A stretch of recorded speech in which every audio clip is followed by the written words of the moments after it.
เปิดภาพมาพี่น้องเอ้ยกาเยือนบ่าวมิกเองตอนนี้เนาะพี่น้องเนาะกาทางบ่าวสายก็สิได้เมื่อส่งทางน้องบุษบาเนาะพี่น้องเพราะว่ามันก็สิค่ำแล้วพี่น้องเอ้ยกาเวลานาทีก็4 โมงแล้วเนาะก่อนอื่นหมดกากราบทักทายสบายดีพ่อแม่พี่น้องหมดสุขคนเนาะที่เข้ามาสู่สองบ่าวมิกบ่ว่าสิอยู่ฝั่งไทยหรือฝั่งลาวหรืออยู่ต่างประเทศก็ยินดีต้อนรับเข้าสู่สองบ่าวมิกเนาะโอเคพี่น้องก็สิมาส่งอำลาน้องเพิ่นพี่น้องเอ้ยน้องไผ่ก่อนเนาะเพิ่นก็มาลีนเฮือนบ่าวมิกกับบ่าวสายบัดนี้พี่น้องนางน้องบุษบาเพิ่นก็ได้เข้ามาแล้วก็ทางอ้ายบ่าวอนงก็ได้ลงมานำพี่น้องเอ้ยมื้อนี้ก็โอเคน้องพี่น้องเนาะนี่ทางมือกล่องนะสบายดีเด้อสบายดีโดยสิไปไสแล้วนี่สิไปติดต่อออกกำลังกายด้วยค่ำแล้วเนาะด้วยโอเคจังสั้นแล้วขอบใจหลายๆเด้อด้วยโดยไปพี่น้องเอ้ย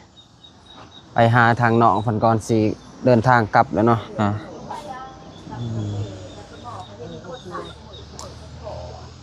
สบายดีเด้อสบายดีมาแต่ไสนี่มาแต่ปั่นมันไผปั่นมันที่คลองนี่แหละโอ้แล้วแล้วได้จักไปบาทประมาณเก่าไปบัดโอ้ลายเติบเนาะพอเขาสบายดีเด้อไอ้สบายดีนางสาวสั่งนี่ดุกดิกสาวดุกดิกนางสาวดุกดิกมาลินพี่น้องมาเบิ่งน้องบุษบาว่าเป็น FC สบายดีบ่าวสะ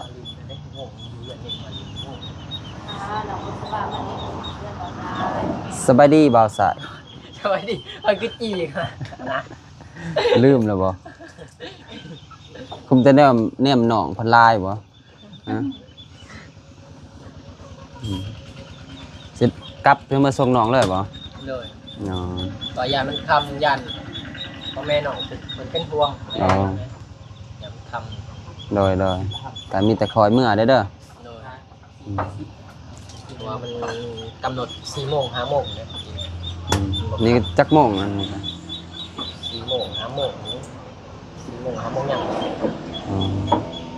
พาน้องเป็นมาเรียนเพื่อนมาเรียนเบาสายพูดน้องไปยังเมื่อเพื่อนแห้งเงาก็มีแต่จังสั้นนั่นแหละนะตาสิเอาไว้ก่อนเอาไว้ส่งน้องก่อนโดยอย่าน้องเป็นนักเมื่อคำแล้วเนาะ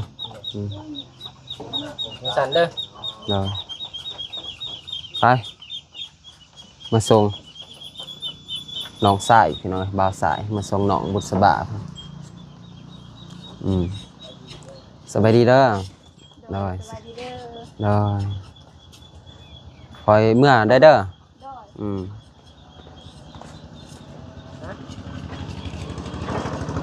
นี่เนาะทางน้องบุษบาบ่าวสายใช้เมื่อส่งไปส่งดี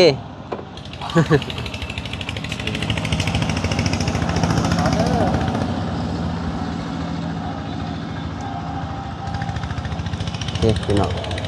ทางน้องเพิ่นก็ได้กลับออกเมื่อไปแล้วเนาะพี่น้องไงบรรยากาศยามแลงอยู่แถวเขตบ้านบ่าวมิกเองนะพี่น้องไงนี่ก็สิเป็นทางพ่อบ่าวมิกพี่น้องนะ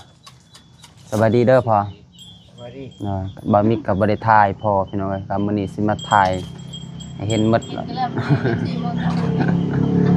กินกระแลมอีก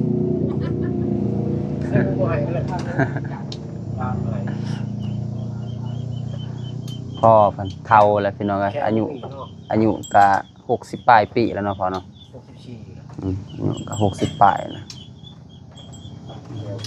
แบบผู้ใหญ่กินแล้วนะกินแบบ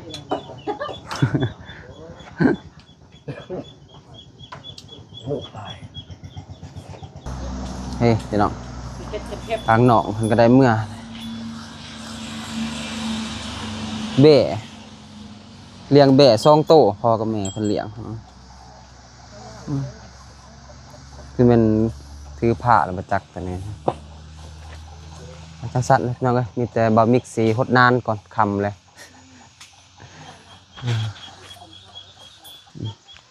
ไปพี่น้อง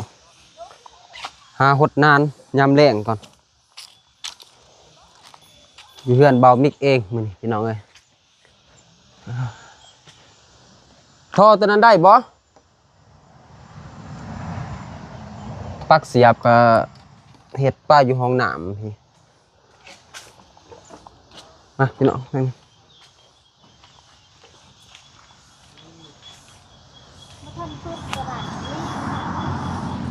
ท่อเนี่ยไปในนี่บ่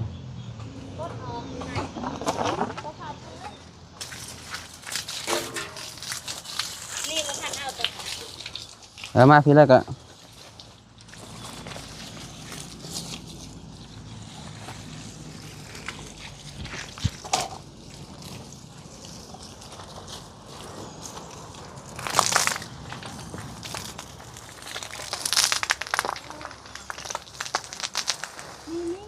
งัดบ่งัด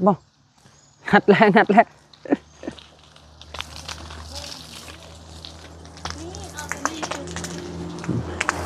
พอมาซุปก็ได้ดอก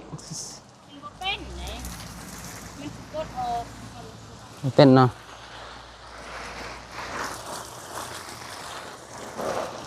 หดนานพี่น้องสวนครัว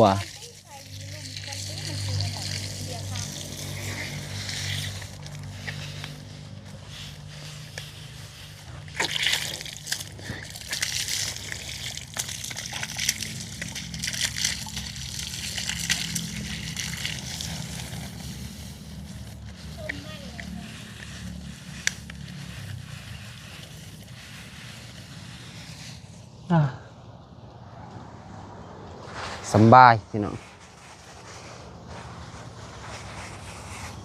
หมักแตงกำลังปลูกแม่เราปลูกพี่น้อง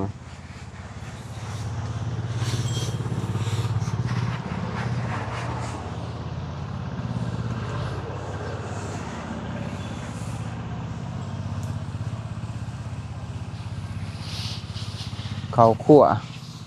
ส่วนคั่ว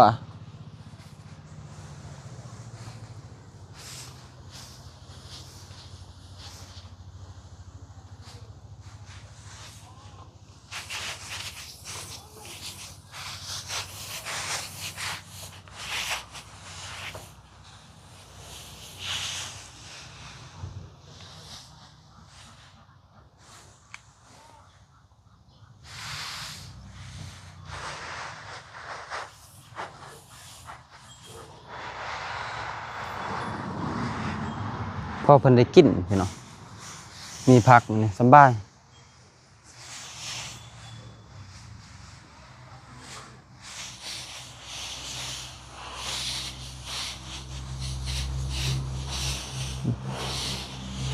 ผักสลัดนี่ก็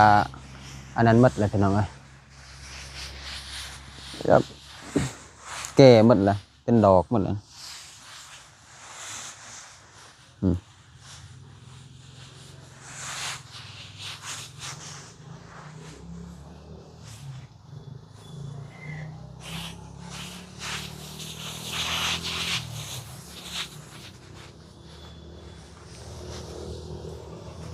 เดี๋ยวนี้ก็จักมือได้เสียได้กิน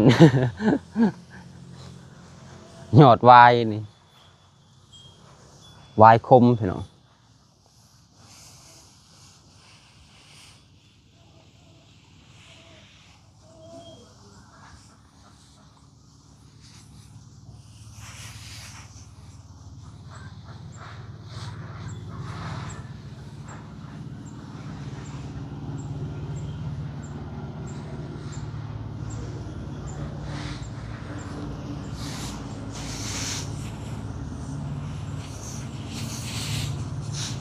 อ่ะ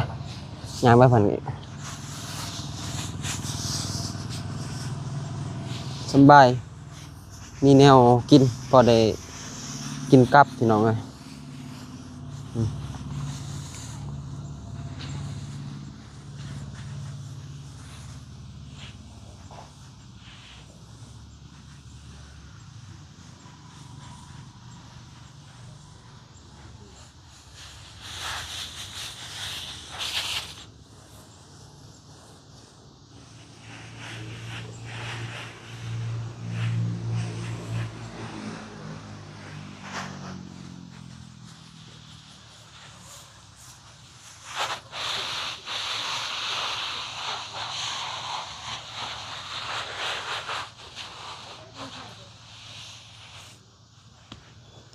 จึ๊บบ่มีกับบริทายส่วนกำลังเขามาทายนะพี่น้องเป็นส่วนครัวของบ่าวมิกเองเนาะส่วนครัวอยู่เพื่อนนั่นแหละ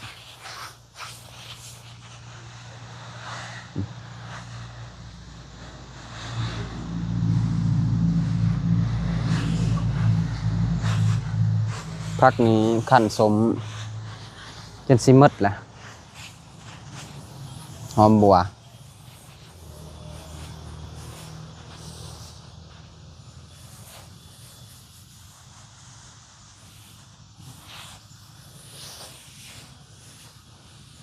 คลิปนี้ก็บ่มีหยังหลายพี่น้องเอ้ยก็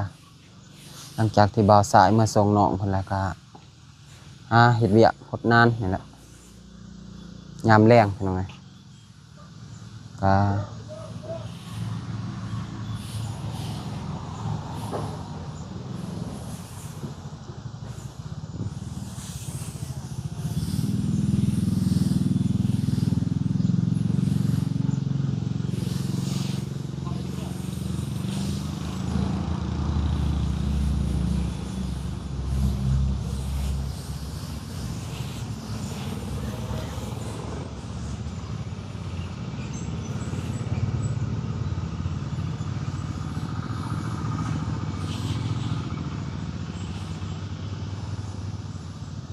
โอเคไปหดเบิ่งหน่ออีกหดอันนะ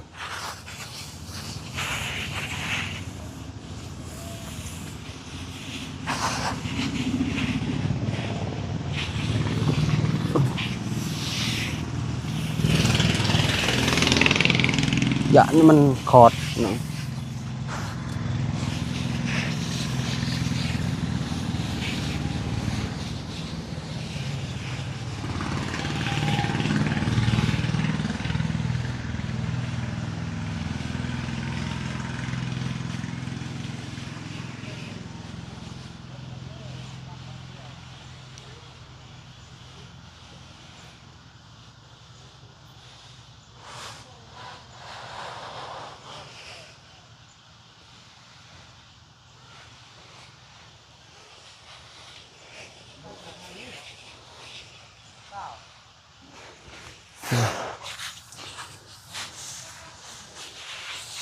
ขอดบ่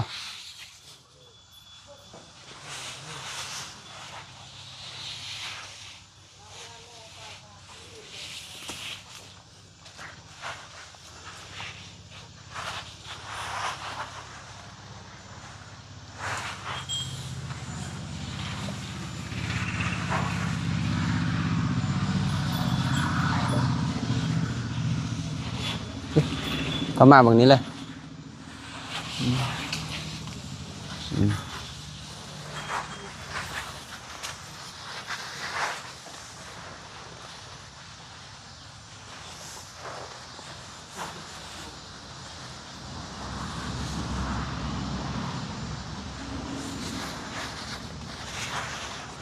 ฮอดบ่เย่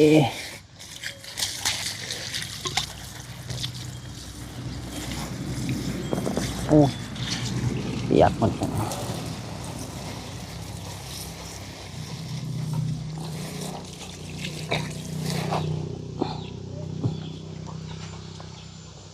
ถอนบ่ถึง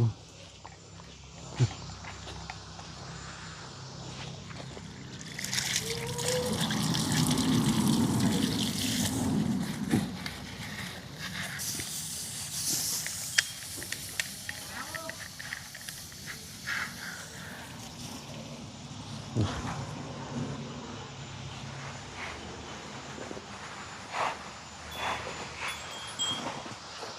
ะเขือ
เจ้าหน้าที่เหรอ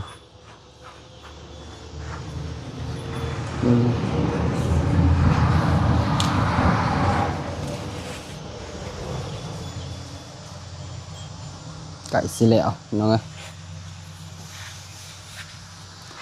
แม่ละปลูกน้องกับเอื่อยละอยู่เฮือนกับแม่เพิ่นปลูกไว้พอได้กินพี่น้องส่วนครัว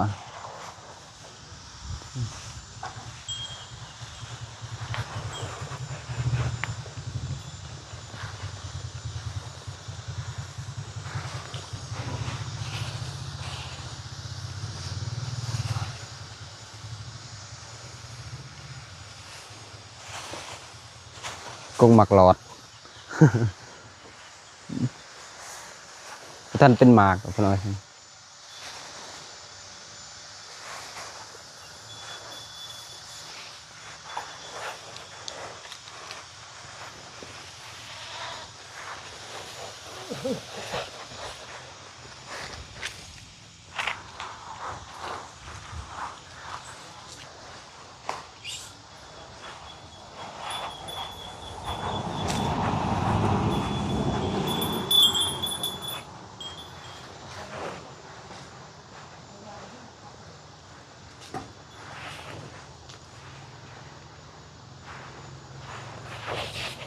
โอ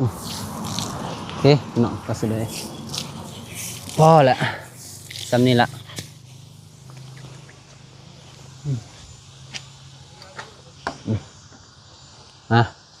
ใจร้ายเด้อน้องทางเบาแจ็คก่อนเดี๋ยวขอบใจละลายเด้อจับกล่องให้พี่น้องเลยนี่แหละห้องน้ำที่เห็ดไปซองนั้นก็แต่ว่าได้ใส่แล้วพี่น้องเลยนี่ห้องน้ำก็แต่ว่าสะดวกเลยเดี๋ยวนี้ก็ห้องน้ำเก่าก็เอาออกแล้วเนาะพี่น้องเนาะมางออกหมดแล้วห้องน้ำเก่าก็ใส่ห้องน้ำใหม่พี่น้องแต่ว่า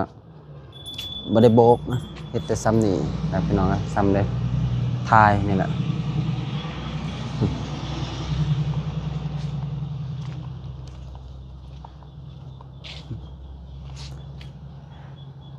ก็บ่ได้โบกพี่น้องมะพร้าวก็บ่ทันได้เก็บเนาะยังอ่อนมะพร้าวก็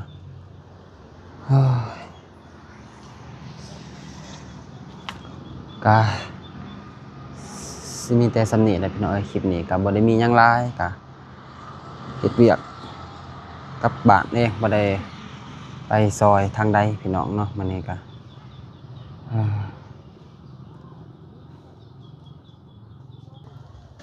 สิได้จบคลิปลงเพียงแต่เท่านี้ก่อนพี่น้องเอ้ยบ่มีก็สิได้ก่อนอื่นมัดก็ขอบคุณใจแล้วว่าFC ทุกท่านหรือว่าผู้ใหญ่ใจบุญทุกท่านเนาะที่เข้ามาเบิ่ง2บ่มิกบ่ว่าสิอยู่ภายในหรือต่างประเทศก็ขออวยพรให้ FC ทุกท่านเนาะจงมีแต่สุขภาพแข็งแรงเฮงๆปังๆปรารถนาสิ่งใดก็ขอให้ได้สิ่งนั้นเนาะให้สมดังใจปรารถนาพี่น้องเอ้ยแล้วก็ฝ ฝากส่องบ่มิกเด้อพี่น้องเด้อแล้วก็ช่วยกดติดตามบ่มิกมาตลอดคอยให้กำลังใจ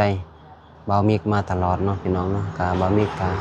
รู้สึกดีใจและก็ภูมิใจที่ FC ทุกๆท่านยังเข้ามาคอมเมนต์ให้กำลังใจบ่มิกถึงว่ายอดวิวอาจสิบ่ดังก็บ่มิกก็มีความรู้สึกภาคภูมิใจหลายเนาะโอเคพี่น้องคลิปนี้ก็บ่มิกก็สิได้ขอตัวไว้พอๆกันคลิปหน้าพี่น้องเอ้ยก็บ่ได้เห็นหน้าพี่น้องเอ้ยจบคลิปนี้ก็จะไว้พอๆกันคลิปหน้าเนาะหรือว่าคลิปต่อๆไปพี่น้องเอ้ยบ่มิกก็สิได้จบคลิปก่อนก่อนอื่นหมดก็ขอกล่าวคำว่าสบายดีเด้อพ่อแม่พี่น้องเอ้ย